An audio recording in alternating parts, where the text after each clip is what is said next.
In the humid, subtropical hills of Guangxi, China, a quiet giant grows beneath the soil. To the untrained eye, it looks like a simple shrub, but this plant is a biological solar panel. It efficiently converts.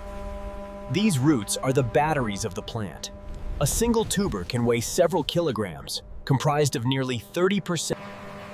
Harvesting on an industrial scale requires power. As the tubers are pulled from the earth, the clock starts immediately. The moment the root is severed from the stem, a process called deterioration begins. Within 24 to 48 hours, the starch inside will begin to ferment and rot. Logistics is the first stage of manufacturing.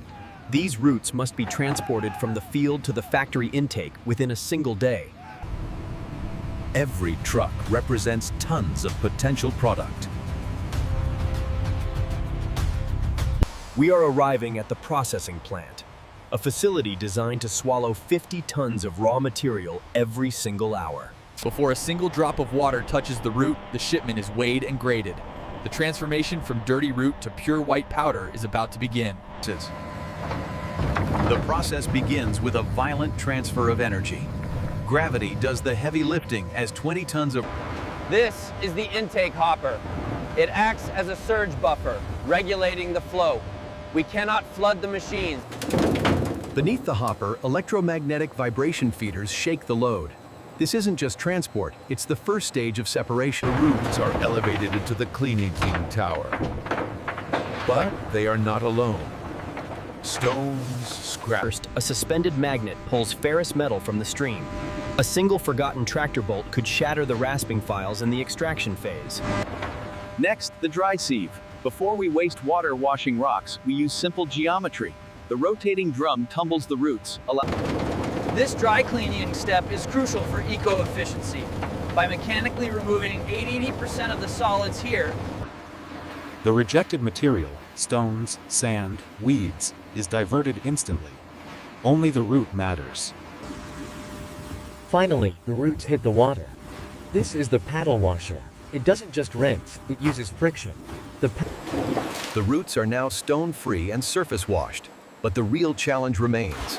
The toxic skin must be removed entirely. The roots are now relatively clean, but they are still covered in a thick, brown bark. This outer... Inside the peeling chamber, we don't use knives. The roots are too irregular. Instead, we use abrasives. This step is not just about ethics. It is about safety. Doors. Friction loosens the skin, but water removes it.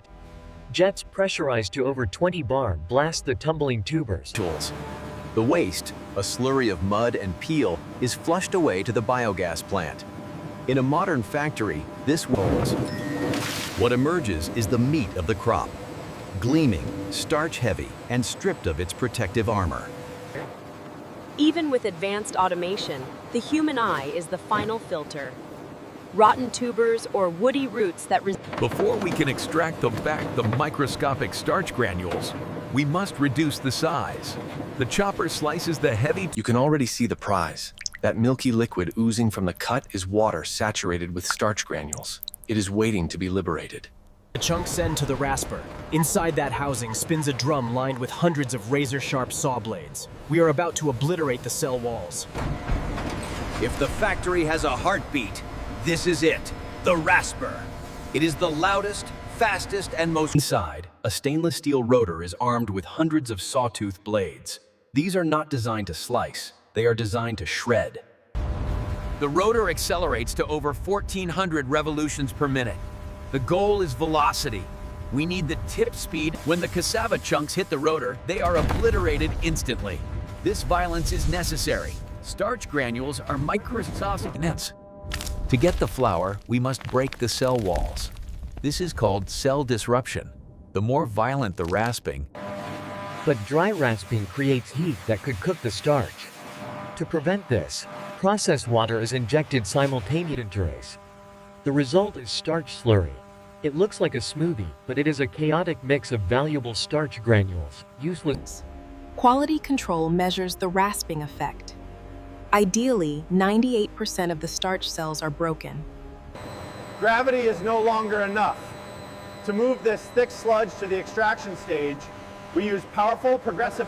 The roots are gone. We are now dealing with fluids. The next challenge is separation. How do you remove the fiber from the milk when they are mixed together in a chaotic soup? The slurry is now a chaotic mix of fiber and starch. To separate them, we cannot use gravity. At the heart of each unit is a conical sieve basket spinning at high velocity. The mesh on these screens is incredibly fine, measured in microns. The slurry is injected into the bottom of the spinning cone. Centrifugal force instantly takes over, pinning the mixture against. This is the moment of separation. The starch granules are small enough to pass through the mesh, escaping as starch milk. We cannot afford to lose a single granule. As the fiber slides up the cone, intense water sprays wash it. The result is a continuous ejection of pulp. This fiber is now a byproduct, destined for animal. What falls through the screen is crude starch milk. It looks pure white, but do not be deceived. It is still chemically dirty. Floating in this milk are proteins, fats, and cell sap, impurities that would cause the final flour to spoil or smell. Without portability. In a high-end facility, this doesn't happen once. The process is repeated in 3 to 4 stages. The fiber is gone. The solids are removed. Now we are left with a fluid dynamics challenge. We enter the refining stage. This array of machinery, resembling a futuristic end station. Inside these steel housings are thousands of miniature cyclones, tiny tubes barely 10 millimeters wide. The physics here is elegant. The starch milk is pumped in at high pressure, creating a violent vortex. It is a density war. The lighter elements, fiber, fruit water, and protein, are forced upward and ejected as A single cyclone isn't enough. We arrange them in a series of 12 to 18 stages. We use a counter. Driving this system is a battery of high-pressure pumps. They must maintain a precise pressure balance. If the pressure drops, As the starch travels through the stages, moving against the stream of fresh water, it is scrubbed clean. Maintenance here is critical. If even a few of these tiny nozzles clog with fine fiber, the efficiency drops.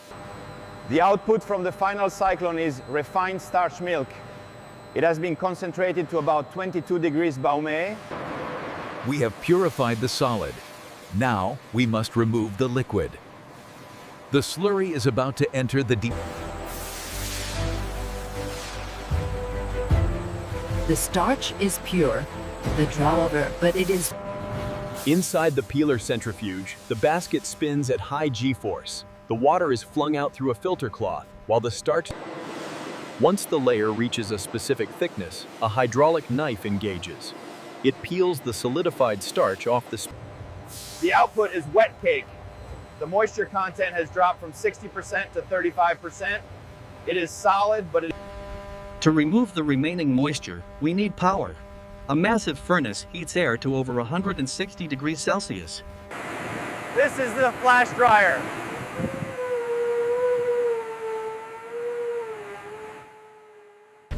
If we heated starch slowly, it would cook and turn into gluten. Instead, we use the flash method. The wet cake is pulverized. Thermodynamics saves the product. As the water evaporates instantly, it absorbs the heat energy. This means the air is hot, but at the top of the tower, the air carrying the powder enters a set of giant cyclones. The air is vented out. And finally, it appears. No longer a root, no longer a slurry, no longer a wet. The flour exits the flash dryer hot, around 45 degrees Celsius. Before packing, it must be cooled to room. Next, the sifting hall. This suspended giant is the plan sifter. It doesn't shake up. Inside, a stack of screens acts as the final gatekeeper. Only particles smaller than 150 microns are. The oversized material is diverted. In high-grade manufacturing, consistency is king. The customer demands a powder that feels like silk, not sand. But how do we know it's pure? Every hour, an automated sampler extracts a specimen from the line. This The factory floor is about volume. The laboratory is about precision. Here, the flour is subjected to a battery. First, the visual appeal. A spectrophotometer measures whiteness. High-quality Cassava flour must be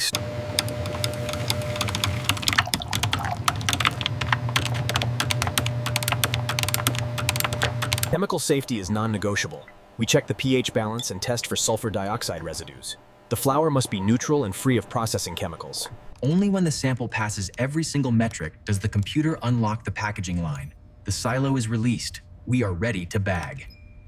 The flour is now finished, resting in massive holding silos.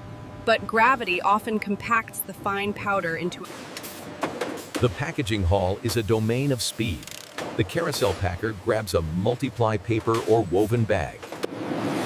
As the bag is clamped, the flour is injected. But there is a problem: air. If we just dump the flour,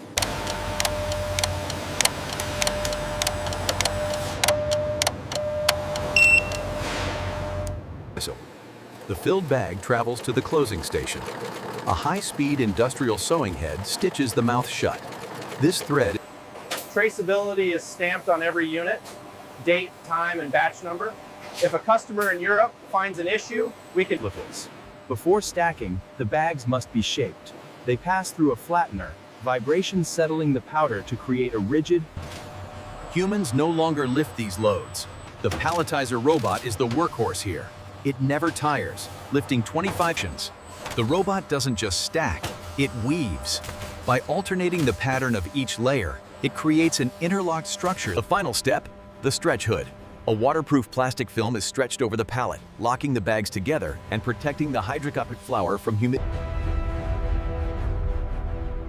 In the span of just 3 hours, a dirty route from the Guangxi Hills. But it won't stay here. Cassava starch, often called tapioca starch in the trade, is a global traveler. Why does the world demand this specific powder? It comes down to amylopectin. Unlike corn or wheat, cassava starch. It is the chewiness in your bubble tea pearls. It is the transparency in your glass noodles. Without this factory, But it's not just food. This starch is the adhesive that holds the world's packaging together. The cardboard box that Amazon... And what of the waste? The peels and pulp we separated earlier are fermented in anaerobic digesters. It is a closed loop of efficiency. For every 4 tons of root that enter the gate, 1 ton of premium... Back in the hills, the cycle resets. A new stem is planted. In 10 months, the starch will accumulate again. From the soil to the soup, from the root to the robot. This is the This is the hidden engineering of the food supply chain. This is how cassava flour is made.